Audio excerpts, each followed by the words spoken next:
ዴሉክስ ፕሮፐርቲስ ውበትና ዘመናዊነትን እየተላበሰች በመጣችው አዲስ አበባችን እምብርት ከወዳጅነት ፓርክ ፊት ለፊት ቅንጡ መኖሪያ አፓርትመንት ቤቶችን በትጋት በመገንባት ላይ ይገኛል። አረሌላም አለ። ዴሉክስ ፕሮፐርቲስ በአዲሱ ሳይት ከቦሌ ኤርፖርት አንድ ደቂቃ ተጉዞ ቤቱ ከሚገቡበት ከሰላም ሲቲ ሞል አጠገብ የአፓርትመንት ቤቶች ሽያጭ መጀመሩ ስንገልጽ በደስታ ነው። በቀላል ያከፋፈል ሁኔታና በተለይ ለዲያስፖራ ከተመቻቸ የባንክ ብድር አማራጭ እንዲሁም ከልዩ የበዓል ቅናሽ ጋር እንጠብቆታለን። መልካም በዓል። ዴሉክስ ፕሮፐርቲስ የሚገባውት ዘመናዊነት።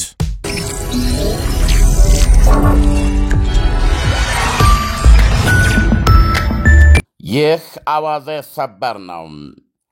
የሰሜን አትላንቲክ የጦር ቃል ኪዳን ድርጅት ኔቶ ዋና ጸሐፊ ማርክ ሩት በዚያ ሰሞን የአሜሪካው ፕሬዝዳንት ዶናልድ ትራምፕ ራሽያን የወረቀት ነብር ሲሉ ማንኳሰሳቸው ክሬምሊን ውስጥ ከፍተኛ አመራሮችን ነርቭ ነክቷል ሲሉ አስታወቁም።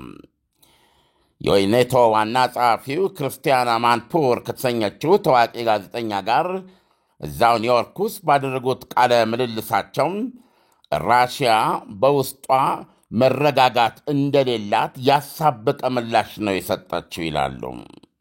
እንደሳቸው አባባል ትክክል አድርገዋል ብለው ነው የሚያምኑት ዶናልድ ትራምፕ ራሽያን በአንድ ሳምንት መጠናቀቅ የሚችልን ጦርነት 3 ዓመት ተኩል ሙሉ እየተንገታገትሽ እየተዋጋሽ ነው ማለታቸውና ይሄም የወረቀት ነብር መሆንሽን ብቻ ያሳያል ማለታቸው ነርቭ ነክቷል ክሬምሊን ውስጥ። በዚህም የተነሳ በበነጋታው ክሬምሊን የለም የወረቀት ነብር አይደለንም እኛ ድብነን ለማለት ተገዷላሉ። ይህ ምላሽ ራሽያ በራሷ ውስጥ ያደረባትን ጥርጣሬና ስጋት የሚያሳይ ነው ብለው እንደሚያምኑ ገልጸዋል። የኔቶ ዋና ጸሐፊ ክርስቲያን አማንፖር አጥብቃ የጠየቀቻቸው እነሆ አሁን በፖላንድ፣ በሮማንያ፣ በኢስቶኒያ አሁን ደግሞ በዴንማርክ በተለይ በዴንማርክ በአሁኑ ሰዓት አየር ማረፊያዎቿ ላይ ከፍተኛ የሰው አልቦች ውርውር መብዛቱንና ይሄ ውርውር ከየት እንደመጣ ማን እንዳደረገው ግን በውል ማስቀመጥ እንዳልተቻለ ታውቋል። ይሁንና ራሽያ ቋሚ ተጠርጣሪ ናት። ይህን በተመለከተ አንስታም ራሳቸው ቭላዲሚር ፑቲንም የኔቶን የአየር ክልል ጥሰው የሚገቡ የራሽያን የጦር ጀቶች በሏቸው ሲሉ መናገራቸውን ምክንያት አድርጋ አትመቱም ወይ ስትል ሞግታቸው ነበረ። ዋና ጸሐፊውም በቴክኒክ በተሞላ አገላለጽ ጥያቄዋን ጎንበስ ብለው አልፈውታል። እሳቸው ያሉት እንዲህ አይነት እርምጃዎችን ለመውሰድ አሰራሮች አሉ። አሁን ብቻ አይደለም፣ ድሮም ከሶቪየት ኅብረት ጋር በነበረው ሁኔታ የጦር አውሮፕላኖች አየር ክልላችንን ጥሰው ሲገቡ ለምን ገቡ የሚለውን እንመረምራለን። ዋና መንገድም አድርገን የምንጠቀመው አውሮፕላኖችን አስነስተን አጅበን ማስወጣት ነው። አያይዘውም ሰው አልባን ቀንድቦ እንደመጣል አይቀልም ብለዋል የጦር ጀት መምታት። ምክንያቱም ግራና ቀኝ ሰዎች ሊሞቱ ይችላሉ።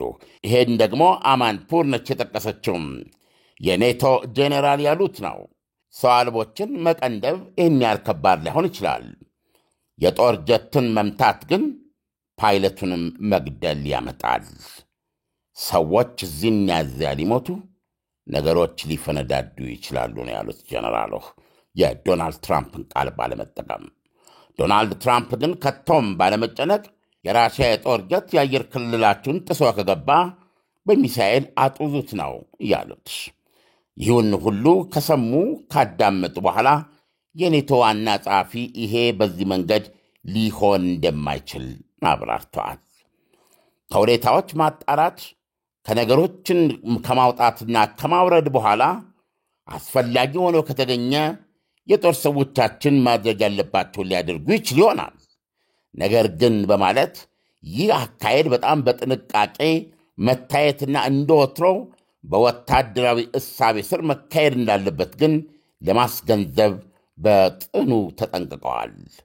ይሁንና ክርስቲያን አማንፖር ያነሳችባቸው ጥያቄ ኔቶ እንደ ኔቶ ሲፈራና ሲተባ፣ ቱርክ ግን በሶሪያ የነበረውን ጦርነት አሳዶችን በመደገፍ ያላቋረጠ ድብደባ ያደርግ የነበረውን የራሽያን የአየር ኃይል ወደ ክልሌ ወደ ግዛቴ አትምጡ በማለት ማስጠንቀቂያ ስትሰጥ ቆይታ የተወሰነች ኪሎ ሜትር እንኳን ማይሞላ የአየር ክልሏን ሳት ብሎት የገባን የራሽያን የጦር ጀት መታ መጣውላንና ፓይለቱንም መሞቱን አውስታለች።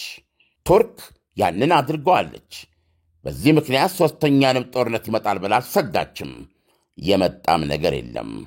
ኔቶ ለምን ከቱርክ አይማርም አይነት አቀራረብ ያለው ጥያቄ ብታቀርብም የሰሜን አትላንቲክ የጦር ቃል ኪዳን ድርጅት ዋና ጸሐፊ ማርክ ሩት አናደርገውም ወይም በዚህ መንገድ የሚደረግ ነገር የለም የሚል አንድምታ ያለው ምላሽ ሰጥተዋል። ይህ በእንዲህ እንዳለ የራሽያ ውጭ ጉዳይ ሚኒስትር ሰርጌይ ላቭሮቭ የተባበሩት መንግሥታት ጠቅላላ ጉባኤ ፊት ተራቸውን ተጠቅመው ተናግረዋል። በንግግራቸውም ሀገራቸው ራሽያ የአውሮፓ ኅብረትንም ሆነ የኔቶ አባላትን የማጥቃት ምንም አይነት ዕቅድ እንደሌላት ገልጸው ነገር ግን ሊደረግብን ወይም ሊቃጣ ለሚችል ማንኛውም አግሬሽን ማንኛውም አይነት ጥቃት ወይም መዳፈር ሞስኮ ላይ ተነጣጠረን ማለታቸው ነው ምላሻችን ዲሳይሲቭ ሪስፖንስ ወሳኝ ምላሽ ይሆናል ብለዋል። ብዙ ጊዜ ራሽያ እንዲህ አይነቱን ወሳኝ የሚል ቃል የምትጠቀመው ብዙዎች እንደሚያምኑት የኒውክሊየር አረር ነው። ላቭሮቭ በአሁን በአውሮፓ ውስጥ የተፈጠረውን ውጥረት አስመልክተው ሲናገሩ threats of force against Russia accused of practically planning an attack on the North Atlantic Alliance and the European Union are becoming increasingly common. President Putin has repeatedly debunked such provocations. Russia has never had and does not have such intentions, but any aggression against my country will be met with a decisive response. ራሽያን የሰሜን አትላንቲክ የጦር ቃል ኪዳን ድርጅት ላይና የአውሮፓ ኅብረት ላይ ጥቃት ለመሰንዘር እያቀደች ነው በሚል ውንጀላ በራሽያ ላይ ዛቻና ማስጠንቀቂያው በስቷል፣ የተለመደ ሆኗል። ፕሬዚደንት ፑቲን በተደጋጋሚ እንዲህ አይነቱ ጠባጫሪነት ውስጡ ውሃ እንደማይቋጥር አረጋግጠዋል። ራሽያ እንዲህ አይነት ዕቅድ ኖራት አያውቅም፣ አይኖራትምም። ነገር ግን ማንኛውም በሀገሬ ላይ ሊቃጣ የሚችል ጥቃት ወሳኝ ምላሽ ያጋጥመዋል ያሉት የራሽያ ውጭ ጉዳይ ሚኒስትር በዛሬው ንግግራቸው። ኢሳያስ እንደሰማኸው እንግዲህ ነርቭ ነክቷል ያሉት የኔቶ ዋና ጸሐፊ ዶናልድ ትራምፕ ራሽያን የወረቀት ለብር ማለታቸው 24 ሰዓት እንኳ ታግሰው እንዲቆዩ አላደረጋቸውም። ራሽያኖችን በቀጥታ ወጥተው እኛማ ድብነን ያሉትና ይሄም በውስጣቸው ያለውን ጥርጣሬ በውስጣቸው ያለውን የሚሰማቸውን አለመረጋጋት የሚያሳይ ነው በማለት እንደ ማስረጃ የጠቀሱት። እንግዲህ አሃዙን እኛ ማረጋገጥ አንችልም። ነገር ግን በኔቶ በኩል እየቀረበ ያለው ራሽያ እስካሁን 1 ሚሊዮን ሰዎች አታለች ነው በዚህ የ3 ዓመት ተኩል ጦርነት። ወይ ሁሉም አልቋል አለበለዚያ ሙትና ቁስለኛ ሆነዋል የሚል ማጠቃለያን ያቀረቡት። እንደውም አንድ ቦታ ላይ ምን አሉ?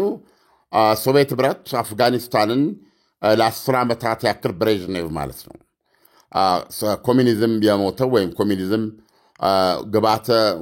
ግባተ መሬቱ የተፈጸመው በነ ጎርባቾቭ ጊዜ ቢሆንም ኮሚኒዝም የሞተው ከብሬዥኔቭ ሞት ጋር ነው ማለት ይቻላል። ብሬዥኔቭ የመጨረሻው የኮሚኒዝም በር ነበሩ ማለት ይቻላል።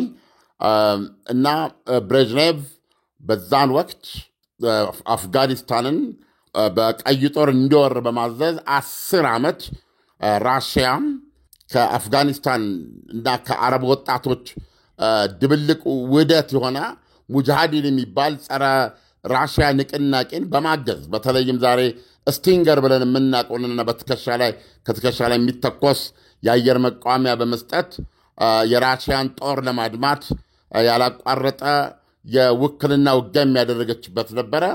10 ዓመት ሙሉ የራሽያ ጦር ሲዋጋ በጠቅላላው የደረሰበት ካጁዋሊቲ ኢሳያስ 50,000 ነው። 50,000 ሙትና ቁስለኛ ነው ልባርክ በ10 ዓመት ውስጥ። የአሁኑ በቭላዲሚር ፑቲን ግን ራሽያ በ3 ዓመት ተኩል ጦርነት ከ1 ሚሊዮን በላይ ሰው አልቆባታል ወይም ሙትና ቁስለኛ ሆነዋል። በየወሩ የሚሰዋው ሰው ቁጥር በዚህ ጦርነት በራሽያ በኩል አጠቃላይ ሶቪየት ህብረት በ10 ዓመት ያለቀባትን ያህል ጦር በአሁኑ ሰዓት በአንድ ወር ጊዜ ውስጥ ይሰዋል በማለት ነው ያቀረቡትና ይሄ ብቻ አይደለም። ዛሬ በራሽያ ነዳጅ ማደያዎች ወረፋ ግጥም ብሎ ነው የሚታየው። ምክንያቱም አንዱ ምክንያት ከኢኮኖሚው ጋር ያያይዙታል። አንዱ ግን በወታደራዊ መልኩ ሲታይ የዩክሬን ያላቋረጠ በሰው አልባ አማካኝነት የነዳጅ ዘይት ማጠሪያ ተቋማት ላይ የምታደርገው ድብደባ ራሽያ ኢቭን ከቤተኛ ጎረቤቷ ቤላሩስ ነዳጅ እንድታስገባ እስከማድረግ ለተወሰነ ጊዜ ነዳጅ ላለመሸጥ የነዳጅ ምርቷን ለሽያጭ እስካለማቅረብ ደረጃ እያስገደዳት የሚገኝበት አጣብቂኝ ሁኔታ ውስጥ ነው ያለችው በማለት አውስተዋል። እነዚህ ነገሮች ተጀምረው ቭላዲሚር ፑቲን እንደኔ የታሪክ ተማሪ ነው። ቭላዲሚር ፑቲን አገሩን የሚወድ ሰው፣ በአገሩ የሚኮራ ሰው ነው። በተጨባጭ እየሆነ ያለው ነገር እሱ እንደፈለገው አይደለም ጦርነቱ እየሄደለት ያለው እና ነገ ታሪክ ሲጻፍ ይህ ከ1 ሚሊዮን በላይ ሰው ያለቀበት ጦርነት አሁንም በየወሩ ያን ያህል ሰው የሚሰዋበት ጦርነት ለሱ በታሪክ ውስጥ ጥሩ ቦታ እንደማይሰጠው ያውቃል። ስለዚህም ነርቨስ ነውና የወረቀት ነብር የሚለው የቭላዲሚር ፑቲን ቃል እውነት በሚገርም ሁኔታ ነርቡን የነካ የሚል ትንታኔ ሰጥተዋል ኢሳያስ።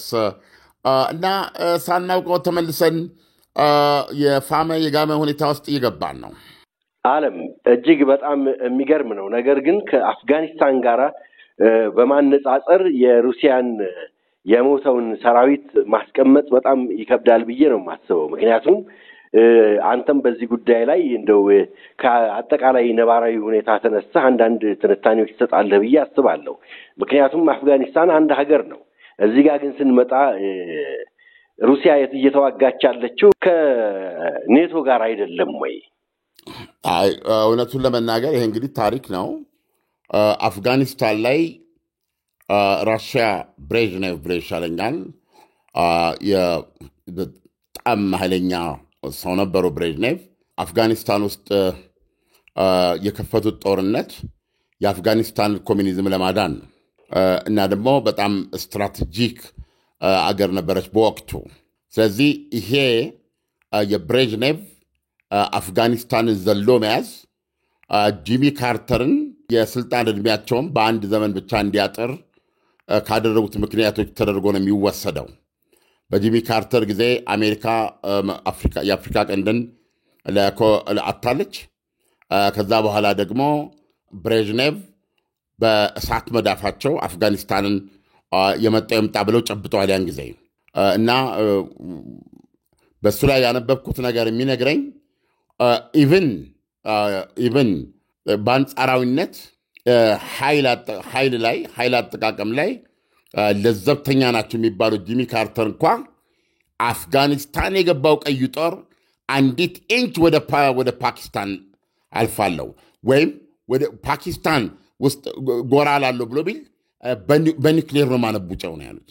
ያን ያስ ከዛ በኋላ ምንድን ነው የሆነችው? አሜሪካ ፓኪስታን ገባች ማለት ይቻላል። ድንበሩ በሙሉ ከዚህ የሚሄዱት እነ ኦሳማ ቢንላደን እኮ ያንን ሄዱት የአረብ ወጣቶች ጭምር እነሱ የሚዋጉት የአፍጋን ሙጃሂዲኖች የሚባሉ አሉ።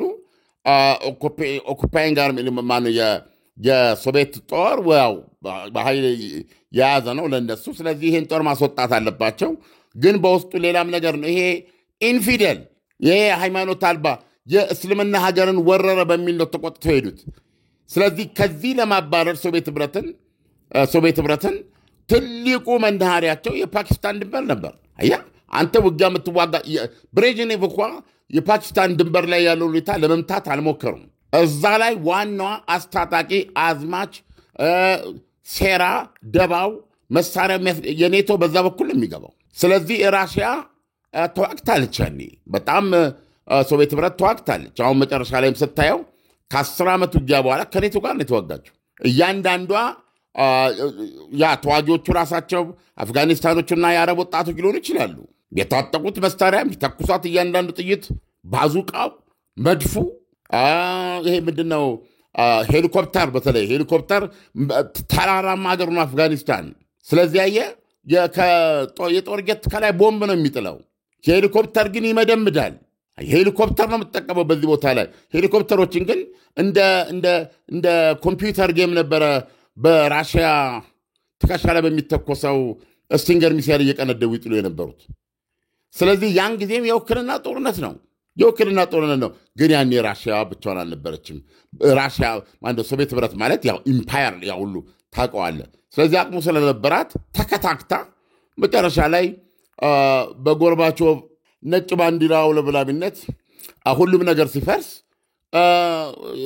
እያነከሰች ወጣች ማለት ነው ያኔ ሲቆጠር የሞተና የቆሰለው 50,000 ነው በ10 እንትኑ ስለዚህ እውነቱን ለመናገር አሁን ዩክሬን ማነው ራሽያ የገጠማት ሁኔታን ሶቪየት ህብረት አልገጠማት ማለት አልችልም በዛን ጊዜ እና አንዱ ምንድነው ሌላው ግን እንዲህ አይነት ወታደራዊ ሚዛን ልንሰጥ አንችልም ኢሳያስ ትልቁ ነገር የቱ ነው እውነት ነው ለምሳሌ በራሽያ በኩል የራሽያ የሰለጠኑ የኢንተርኔት ሰባሪዎች ያወጡት ጉድ አለ ይህንን ምዕራባውያን አላጋነቱም ግን ያ ነገር እውነት ነው ብሎ ለሚያምን ሰው የሚዘገንን ነው የዩክሬንን መከላከያ ሚስጥራዊ ሰነዶች ነው የሰበሩት በዚህ ከኢንተርኔት መረጃውን የሰረቁት ማለት ነው እና ምንድነው የሚለው 1.7 ሚሊዮን ነው የሞተ ወይም የቆሰለ ወይም የጠፋ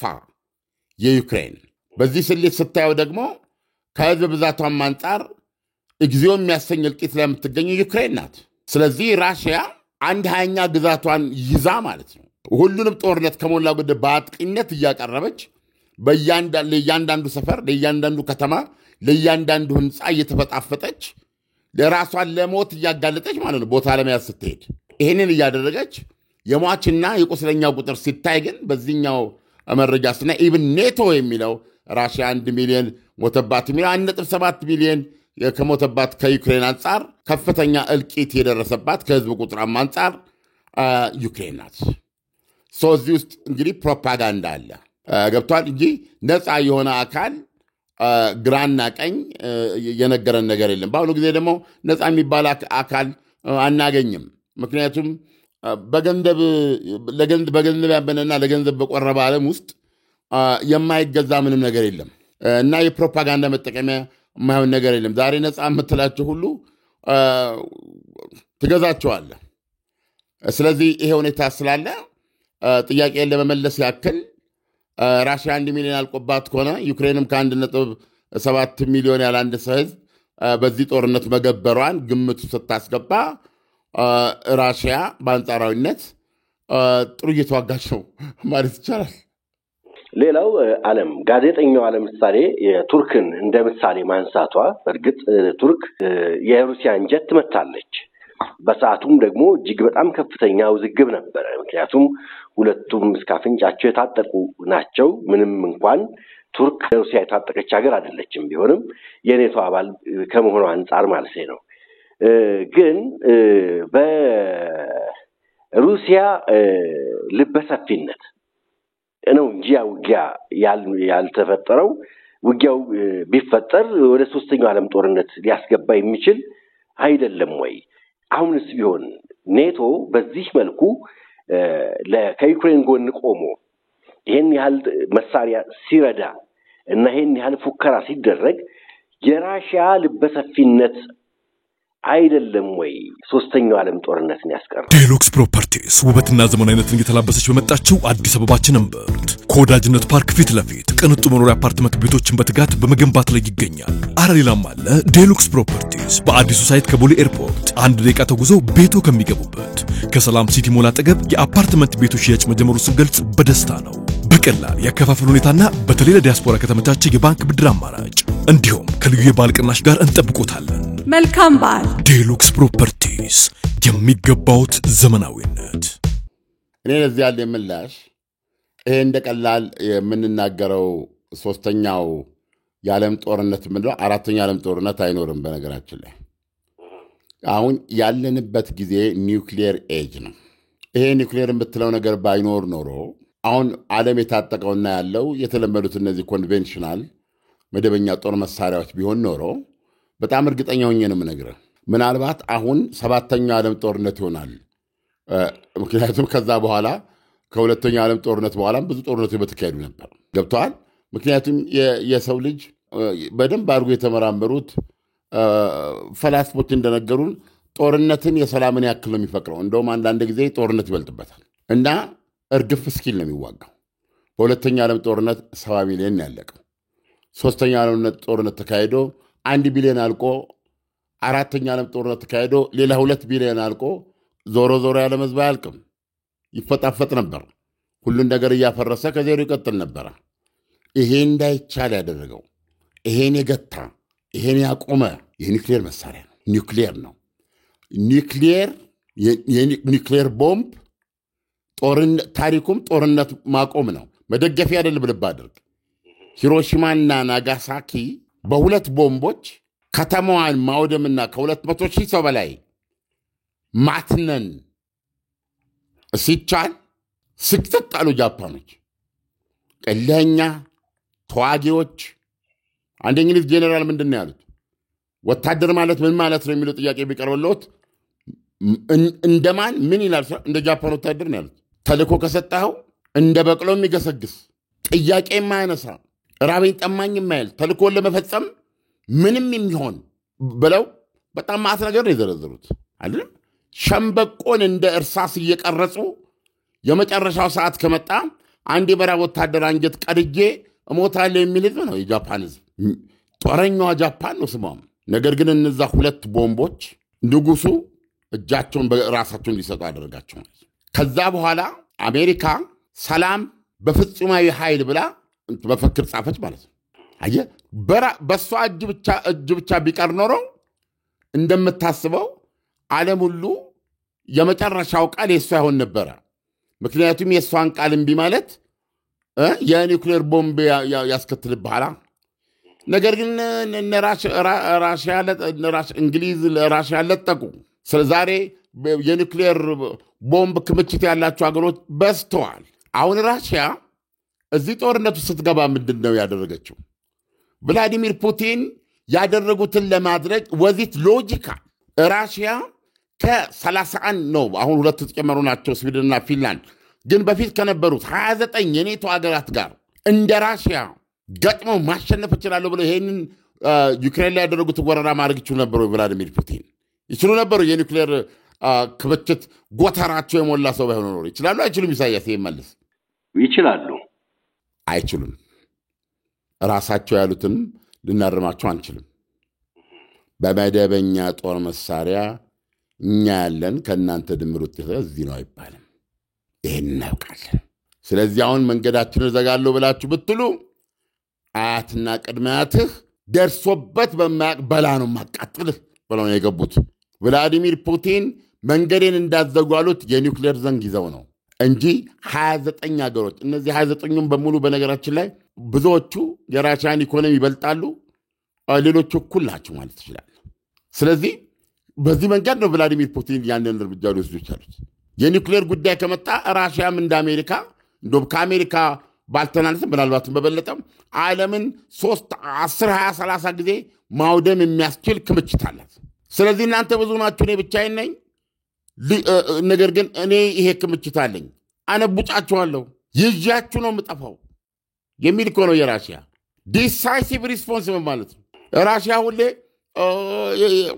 ወሳኝ ምት፣ ገዳይ ምት ነው የምትለው። ስለዚህ የኒውክሌር ዘንጓን ይዛ ነው። አየህ፣ ይሄ ኒውክሌር ክምችት ባይኖራት ኖሮ ራሽያ ወይም አላት እንኳ ቢባል የኒውክሌር ክምችቷ ከነ ፈረንሳይና ከነ እንግሊዝ ያልተሻለ ቢሆን ኖሮ አታደርገውም።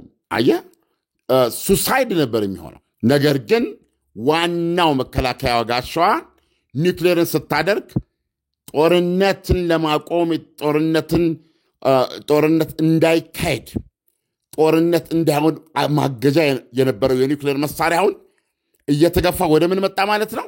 ወደ ጦርነትን መዋጃነት እየተመጣ ማለት ነው። አሁን ለምሳሌ ሰምታን እንግዲህ ዶናልድ ትራምፕ እኔ ምንም ብዬ ላስቀምጥ አልችልም፣ ነገር ግን የኔቶ ራስ ናቸው አይደለም እንዲህ በአሁኑ ሰዓት በሉት አሉ። ሌትስ ሴይ ባለፈው 3 የራሽያ የጦር ሚግ 31ዎች ካንዛ ሊታጠቁ 12 ደቂቃ ቆይተዋል በኢስቶኒያ። የስዊድን የጣሊያን እና የሌላ አውሮፓ ሀገር ኤፍ35ቶች ናቸው እያሳደዱ ያስወጧቸው።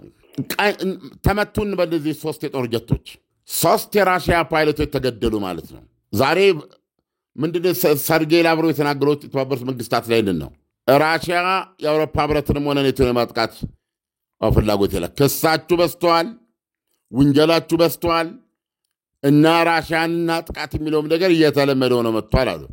የትራምፕ ቀንዷን ብለን እንጥላለን። የፖላንድ ከዚህ በኋላ አውሮፕላን ቢገባ ቀንድቤ ነው የምጥለው ብላለች።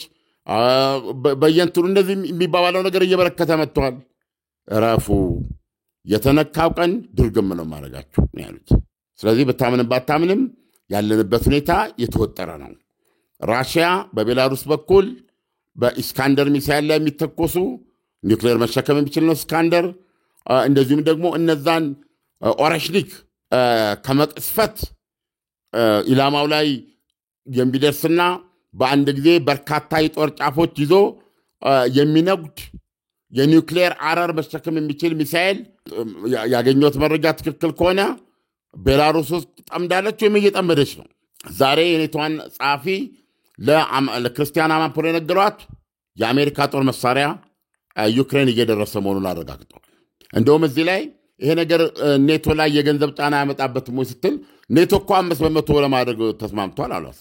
ከቢያገኘው ከእያንዳንዱ የኔቶ አባል ሀገር ከዓመታዊ ጠቅላላ ምርቱ ላይ 5% በጣም ወደ ገንዘብ ሲለወጥ ሂዩጅ ነው።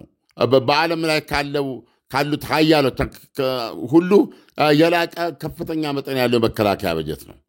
ይሄ ስላለ ክሩሻል ስለሆነ የዩክሬን ጦርነት ማሸነፍ ዩክሬንን መጠበቅ አስፈላጊ ስለሆነ ገንዘቡ አይጨንቀውም ማለት ነው የአውሮፓ ህብረት ማነው ኔቶ።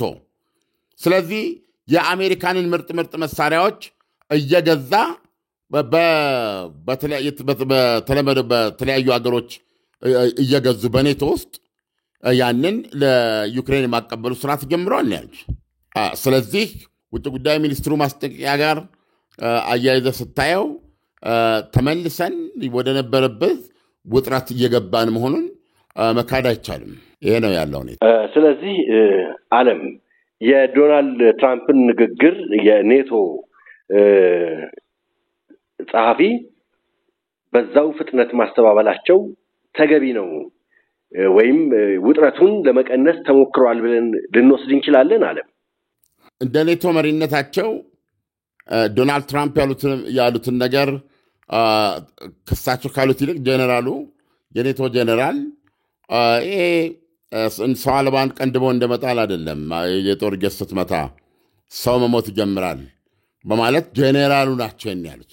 ስለዚህ ይህንን ሀሳቡን የገዙት የኔቶ ዋና ጸሐፊ። ስለዚህ ኔቶ አሰራሮች አሉት፣ ከዚህ በፊት የነበሩ አሰራሮች ነው የሚቀጥለው የሚል አካሄድ ነው ያቀረቡት። በነገራችን ላይ ላቭሮቭ በዛሬ ንግግራቸው በአሜሪካ ይህንን ጦርነት በሰላም ለመቋጨት የምታደርገውን ጥረት በቀናነት ራሽያ አብራ ውጤት እንዲያገኝ የምትፈልግ መሆን ብቻ ሳይሆን በሁለቱ ሀገሮች መካከል ርዕዮተ ዓለምን ገሸሽ ያደረገ እና በእውነተኛ ኢኮኖሚያዊ ጥቅም ላይ የተመሰረተ ኢኮኖሚያዊ ቁርኝት እንዲኖራት ሀገራቸው ከፍተኛ ፍላጎት እንዳላት እና ያ እንዲሆን እንደምትሰራም ያስገነዝቡበት ሌላ አጋጣሚ ነው።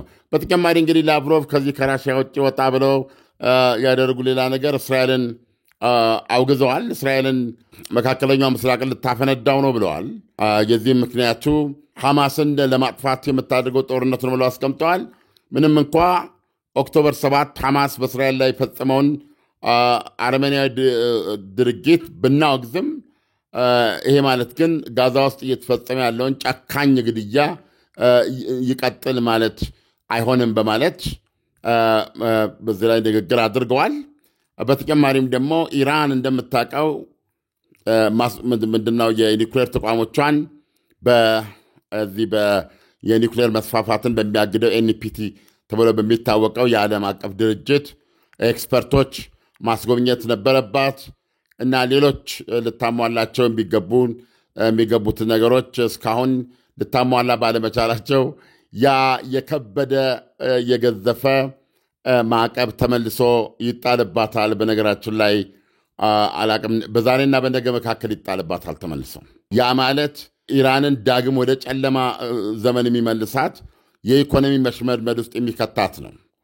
እነዚህ አገሮች የአውሮፓ አገሮች እነ እንግሊዝ፣ እነ ጀርመን፣ እነ ፈረንሳይ ይሄንን እንዳያደርጉ ራሽያና ቻይና የሚቻላቸውን ጥረት እንዳደረጉ ገልጸው ነገር ግን እምቢኝ ብለው እንግዲህ ባላቸው ድምፅ ባላቸው አቅም ይህ ተወስኗል።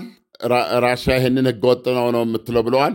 ዞሮ ዞሮ ግን በኢራን እንደገና ይሄ ምንድነው የኒውክሊየር መሳሪያዋን በተመለከተ የኦባማ የአእምሮ ውጤት የሆነው የስድስት ሀገራት አጋፋሪነት በሚካሄድ የነበረ ኢራንን የኒውክሊየር ዓላማዋን የማስጣል እና በአንጻሩ ደግሞ ኢኮኖሚያዊና ዲፕሎማሲያዊ ሽልማት የማጎናጸፍ ሂደት ተስተጓጉሎ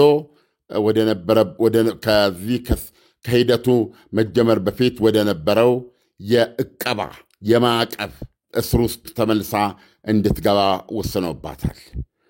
ስለዚህም በዛሬና በነገ መካከል ይሄ ተግባራዊ መሆን ይጀምራል እና ይህንን በጣም ህገወጥ ሲሉ አውግዘውታል ላቭሮቭ ኢሳያስ። ዓለም ለነበረን ቆይታ ከወዲሁ አመሰግናለሁ። መልካም አዳር ይሁንልን። መልካም አዳር። ዴሉክስ ፕሮፐርቲስ ውበትና ዘመናዊነትን እየተላበሰች በመጣችው አዲስ አበባችን እምብርት ከወዳጅነት ፓርክ ፊት ለፊት ቅንጡ መኖሪያ አፓርትመንት ቤቶችን በትጋት በመገንባት ላይ ይገኛል። ሌላም አለ። ዴሉክስ ፕሮፐርቲስ በአዲሱ ሳይት ከቦሌ ኤርፖርት 1 ደቂቃ ተጉዞ ቤቱ ከሚገቡበት ከሰላም ሲቲ ሞል አጠገብ የአፓርትመንት ቤቶች ሽያጭ መጀመሩ ስንገልጽ በደስታ ነው። በቀላል ያከፋፈል ሁኔታና በተለይ ለዲያስፖራ ከተመቻቸ የባንክ ብድር አማራጭ እንዲሁም ከልዩ የበዓል ቅናሽ ጋር እንጠብቆታለን። መልካም በዓል። ዴሉክስ ፕሮፐርቲስ የሚገባውት ዘመናዊነት። ምርትና አገልግሎቷን በአዋዜ ላይ ያስተዋውቁ። ለጥራት እንታመናለን። በስልክ ቁጥሮቻችን ይደውሉልን። አዋዜ ዓለምነህ ዋሴ ዜና